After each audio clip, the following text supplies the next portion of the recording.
Good morning, everyone. This is Stephen Williams, founder and president of the creditrepairshop.com. I hope everyone had a happy holiday, and we're about to go into the new year. So I wanted to make this video where I talk about getting you into the right mindset to be able to move forward in your life. And these are not things where I'm just, having stuff come off the top of my head. These are the things that I do every day to be able to live, number one, live the life that I live, and number two, to be able to move forward. Because I think what happens is a lot of people start to think that when things happen to them, especially when it's financial, that it's only happening to them, even though they know it's happening to other people. It has Having financial problems has a way of like collapsing down, uh, where you feel like everything is crashing down on you. I know this because at a point in my life in the 90s, I was going through financial problems, and the way it just was like everything was just on me and my family. And so I do this business because I want to have people be able to work their way out of it. There's no quick fixes, but when you get out of it, you might feel as though it was a quick fix because you wasn't thinking the way that you need to be thinking to get out of that situation. And that takes me into the first thing that I want to talk about is thinking. We have a subconscious mind, we have a conscious mind. Our subconscious mind it runs damn near every aspect of our life. You don't have to think and learn how to drive when you get in your car. You don't have to think to get on a bicycle and how to ride it once you learn how to do it. You don't have to think how to write and your ABCs and to turn on the TV. All of that stuff is automatic and it's in your subconscious mind. Anything that you do automatically, anything that you've learned and you've done repetitive is in your subconscious mind. That's why it's very hard when you learn something new, because that's conscious. And even if you learn to do it consciously, you can mess up when you start to do it and you think, and someone say, well, why did you do it that way? And it's because you haven't subconsciously internalized it. So you'll continue doing it the wrong way until you internalize it subconsciously. A, a lot of people, so what happens is that when something bad happens, we consciously keep it there, and then we subconsciously deal with it the way that we've always dealt with it. So if you have bad credit and you have financial problems, usually what'll happen with 99.9% of the people is that when you have financial problems, you have a subconscious programming to have worry, doubt. You constantly think about it. You're like, I don't know what's going to happen. You have bad feelings inside, and then those bad feelings inside start to reverberate and and you start to vibrate more bad things to happen in your life. People say like, well, that just happened and that happened, and I can't take any more bad things happening to me. And that's because you're not thinking. You're subconsciously letting what's in your subconscious happen. What you have to do is you have to take control of your own mind. That sounds crazy.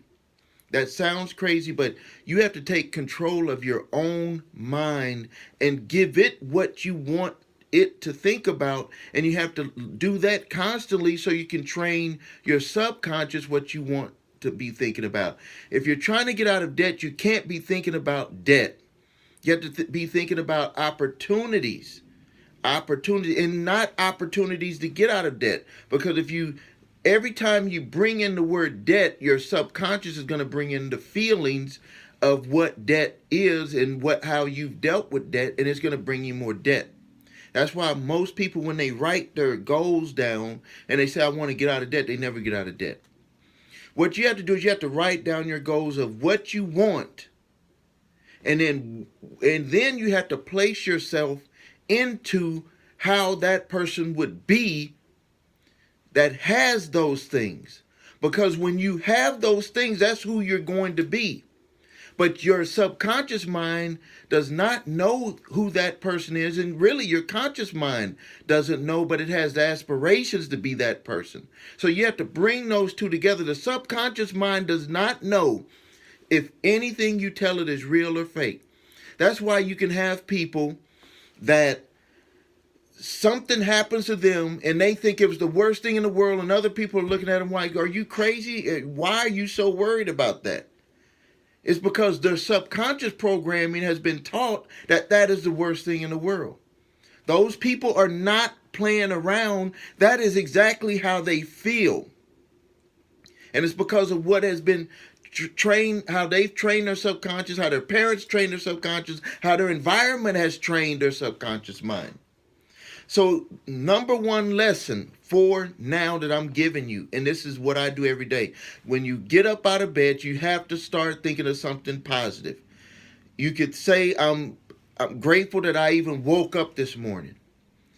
What I do is I repeat my financial goals. And my financial goals has a money amount, and it has that I am grateful and that I inspire other people. And I'm proud of myself. And I run that in my head as I'm getting up. Because I want to tell my subconscious what I want my day to start moving towards. And my day moves towards that. Now, every day is not going to be perfect, but you move towards that, and things will start to come into your life that you never thought would come into your life, and then you become that person. So when you wake up, number one, get your pen and paper out so you can write this down. Write down this statement. It is, and then you have the date. Let's just say 6 months from now, it is May 1st, 2019. By May 1st, 2019, I will be earning, and then you put the amount that you will be earning or more per month. And then you say, it is May 1st, 2019, and I am earning this amount or more per month. And in the next statement, I am proud and excited about my income. And in the next statement, I inspire those around me. And in the next statement, I am grateful to be a man or a woman who can earn this amount or more per month. You write that down on paper, or you write it. I've been writing it in my tablet. I wrote that statement in 2008. I had made financial goals before that, but when I learned it from a person, my mentor, Clint Arthur, and I learned that statement from him, and he said, write it down 10 times a day, say it 10 times a day. I did that for 6 months, and I made that goal. At that time, I wanted to be earning $48,000 per month. And within 6 months, I surpassed that goal and went to $65,000 per month. And you don't need to know how. You just have to have the goal, and you tell yourself over and over and over again, and it will come to you. That's why you can't say, I want to get out of debt, because if you say debt, it's going to come to you. More debt is going to come to you because your subconscious mind is going to give you the feelings of what debt needs to be, and it's going to bring more debt to you. So now, that's the statement. You can rewind the video and write that statement down. I know it by heart. I do it every day. I say it and I write it in my tablet. The next one, and you need to write it. You can't type it. You have to write it. I have that Surface Pro, so I write it. The next one is lowering your debt for 2019. But we start today. Forget this New Year's resolution BS. You start today. And your plan is to first come up with ways to get out of debt, and then you get rid of the word debt and you replace it with the opportunities that you're going to do to make more. If it's to become a better employee, That is not, I'm going to become a better employee so I can get out of debt. I'm going to become a better employee so I can make more money and become more valuable to my company that I work for. And that is the goal. You focus on that goal. If it's going to be to start a business, I'm starting a business not to get out of debt. That's why people start 2019 with these goals and they put the wrong words at the end of them, and then they end up having to do it again. I don't do that. I am way past where I was when I made my goals, and I'm going to be even way past when I make these goals. And usually my goals take 3 to 5 years to really materialize all the way. Financial goals, when you do it intentionally, can happen within 6 months. But you have to truly believe, and that's why you have to repetitively write it down and say it to yourself. And then you will focus more on that instead of what you don't have. You need to get out of debt, lower your debt, because, and this is again from personal experience, when you don't have debt, you save so much money. My cars are paid off. I have very nice cars, but when I look at it on what I would be paying in payments, that is a ton of money.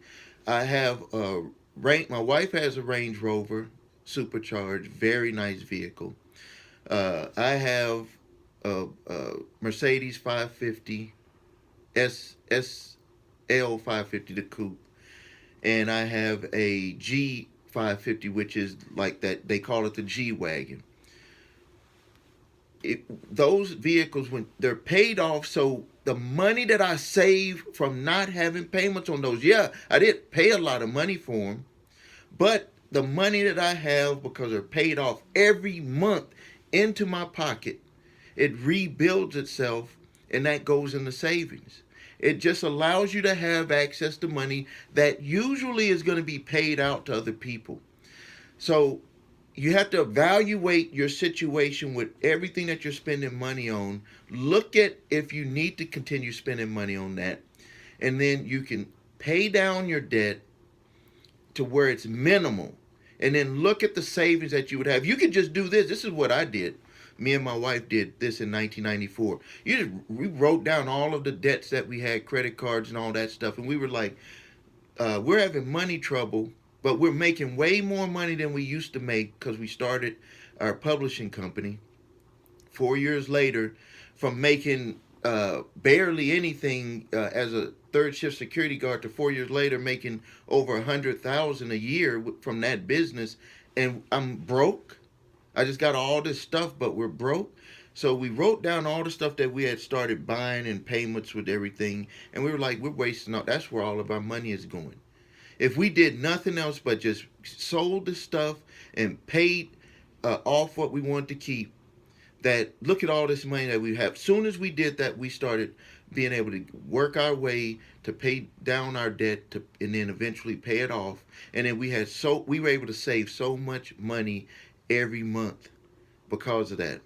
And it saved our relationship, saved our businesses, it put me into the position really that I'm in today, to where I help other people and counsel them and give them advice about getting out of debt, about making more money, because I'm an example. Now, the next thing is repairing your credit. You got to take this serious. You got to take it serious, because opportunities, even if you're not going to use your credit for anything other than your mortgage and maybe a car, and you do need to have a credit card, because if you're going on a trip, they're not going to rent you a car. I ran into that embarrassing thing some years ago. But you got to repair your credit, because there's certain things that people are going to want to look at your credit regardless for. I talk about what happened with my daughter, where she went away to performing arts school, and they did not care that I was going to pay the tuition, pay the board at a very nice studio apartment, gated studio apartment. They did not care about none of that. They still wanted to get a background check on me, and they wanted to look at my credit scores, look at my credit, because they were going to limit the access that my child had based on what my history was. So you do not want something like that to hurt your family from being able to move forward, and also yourself. So make it a priority. Make repairing your credit a priority. Next, the things that I see the most when dealing with people that have credit problems: medical, repossessions, credit card charge offs, and evictions. Yes, there's other ones, but these are the major ones right here. Medical bills, they're usually, because most people had insurance, it's usually from the deductibles on the insurance.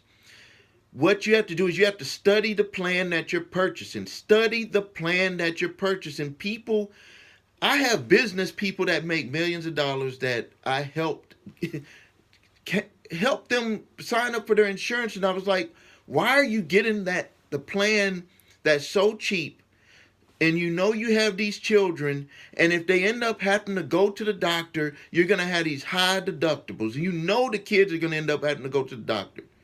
You want to shop your plans, and that's, I think, what happens in all the confusion is that people try to get plans. Excuse me, running nose a little bit. People get plans and they don't pay attention to what they're getting, and then when they go to the doctor, they have these deductibles. My wife and I, when we made insurance, the plans that we bought a priority when especially when my wife fell ill. She's doing much better now, but in 07, 08, she had fell ill, and we looked at our insurance plans and we made sure that we got what we wanted. There was a time where she was in the hospital, and if we didn't have the right plan, we would have had a bill of over $75,000. We ended up paying zero on that, and that is because we knew that we were getting up in age, and we were getting ready to turn 50. Well, not at that time. We were just getting up in age. I think we were 42. You just get older, and you know that things can happen. So we were like, let's make our plans for if things happen. And we had picked a plan that said if any one of us was hospitalized, they would pay 100%. When I was purchasing that plan, the insurance person said, "Why would you ever get that plan?" And I said, because we know the older you get, things can happen, and we want to be protected. If we didn't get that plan, we would have had a $75,000 bill. So pick your plans the right way. Anticipate what could potentially happen, but don't put that in your mind like it will happen.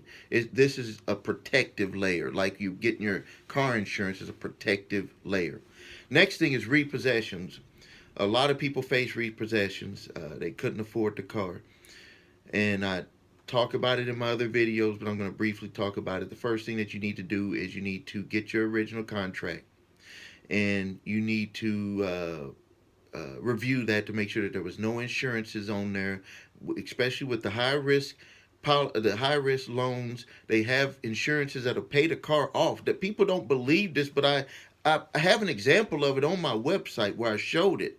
It'll pay the car off because these guys get what's called a chargeback, where they either have to pay all of the money back or a portion of the money back, depending on what type of dealership they are, or those loan companies will not write loans to them for the vehicles.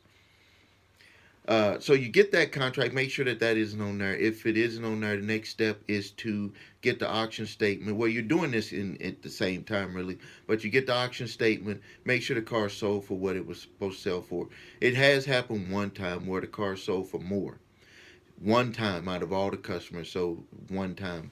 Um, you review that, and then you see who owns it. If they own it, or the collection agency bought the debt, or if they're collecting it for the original creditor, and then you go. If everything checks off, you go into a settlement phase. If you're proactive about that, you will be able to work out a deal. They already got the car back. They know it's basically just trying to get whatever they can get. But if you are proactive on it, you will get a better deal. If you're not, and they have to chase you to go to court, do all this stuff, get a lawyer, it's gonna bring that down. The possibilities on that coming down. Credit cards and charge-offs is basically the same thing. You're gonna see. Number one thing is you want to see if the credit card company still owns the debt. Sometimes during the charge-off process, you can't even pay them the money even if you wanted to. It has to go through a collection phase. One misconception is that when it's charged off, people think that charged off means that they wrote off the debt and you don't have to pay it. No, the law states they have to charge it off within 6 months because of the way that credit card companies have to report to the IRS. But the debt can still be collected. Only way that they can't collect the debt is if they give you a 1099-C where they forgive the debt. That's the only time that they cannot collect the debt. And so if you get a 1099-C, they're going to report it as income to you, and you're going to have whatever you had charged on that card that you didn't pay, it's going to be reported as income. If they don't do that and they sell it or they assign it to a debt collector, you need to be proactive and see what you can work out before they end up spending more money coming after you for it. That all goes into repairing your credit. Is you need to be proactive. Don't let them have to come to you. Get yourself into the position. Even if you're not able to pay them at that point, you can give them a call, let them know that that you're working out your financial problems and that you're going to be giving them a call to work out something with them. Next thing is evictions. You can approach the landlord or the management company about working out a deal, but these are the things that you need to watch out for. A lot of people don't know this. Regardless of what the terms of your lease is, if the day that they rent that out is the day that stops, that they cannot come after you for the money. That is the law. It might be different in some other states, but you need to make sure that is not that they can do it. So if you rented it for a year, you only stay 6 months, but they rented it the next month. At least in my state, you only have to pay for that 1 month plus any damages. If you're dealing with landlords that are just regular landlords that have a few houses, some apartment buildings, that I know that's usually across the board. The way that they would do it, they're gonna hurry up and rent it out, and then you get the damage statement, and if you don't have pictures to prove it if you end up going to court for the eviction, or if the eviction's already on your record, they got a default judgment, then more than likely they never get this money. That's why these are so easy for people to be able to settle these, is because because and that's my beep right there. That's my alert. Also, my how much money I want to earn per year. I put that in my phone just to prove to y'all. So I write it, and then I have a big goal of an amount that I want to earn per year. So with regular landlords or the smaller management companies, they never really expect to get this money. You can be proactive and approach them about coming up with some type of settlement to pay it off. We've settled some that were $4,000 and $5,000 for a couple of $100, for $500. Usually it's going to be what they had to pay out in legal fees, and they're going to want to make some money above it. But really, I'm a landlord, and I know this for a fact. I got some judgments that are out there that own tenants, and they never, I've never recovered them. And I know if they had contacted me, I'd probably take, $400 or $500 on a few of them just to let them go. And so let's see. So, okay. So, again, thank you for your time. I know that you could, there's a lot of things that you could be doing, but I really appreciate your time. I really appreciate you watching my videos, and we're not gonna wait as my audience and myself, my companies, my employees. We're not gonna wait till 2019 to make some type of new resolution. We do things now, right now, today. Whatever you're gonna do, you do it today, and you become that person today. and you move forward as that new person. Your family, your friends, they might think that you're faking it. They might say, well, you changed. My family and friends thought when I had really started moving forward with my businesses, they had thought that I had changed. Who do you think you are, or whatever? It does not matter. You need to take control of your life, and you need to not let other people think and put things into your mind. You need to put everything that you want for yourself and your family in your mind, and you move forward, and you don't worry about what other people think. So again, thank you. This is Stephen Williams with the creditrepairshop.com, and I look forward to speaking to you next time. Thank you.